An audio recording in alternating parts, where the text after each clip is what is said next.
কোন আলেম যদি জানে এই লোক জাতীয় সম্পদ নষ্ট করে, তার দান সৎকা গ্রহণ করা জায়েজ নেই, কোনো মসজিদে জায়েজ নেই, কোনো মাদ্রাসায় জায়েজ নেই। আমরা হুজুরা যখন ঢিল হয়ে গেছি, আপনারাও ঢিল হয়ে গেছেন, এখন ওয়াজে আর ধরে না। ধরবে কেন? আপনি তো মিয়া সুদের টাকা দিয়ে মাদ্রাসা মসজিদ করেন, এই সুদখোরদের সুদের টাকা দিয়ে জাতীয় সম্পদ নষ্ট করে তারা আমাকে মসজিদ করে দেয়, সেই মসজিদে আমি থাকতেছি।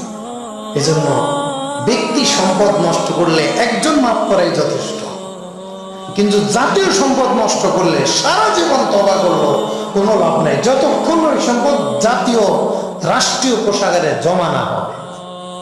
এই জন্য যারা রাস্তার টাকা মেরে খায়, হাসপাতালে রোগীর ঔষধ বিক্রি করে খায়, যে সকল হাসপাতাল প্রধানরা, যে সকল সমাজের নেতারা গরিবের টিন, গরিবের গম এগুলোকে মেরে খায়, আর খুব সুন্দর নামাজ রোজা পড়েন, এইসব নামাজ রোজা ইবাদত আপনার এগুলো একটা মসজিদের ছাদেও যায় না, আল্লাহর কাছে কবুল হওয়া তো দূরের কথা, এগুলো একটা উপরের দিকে উঠবে না। কারণ কি?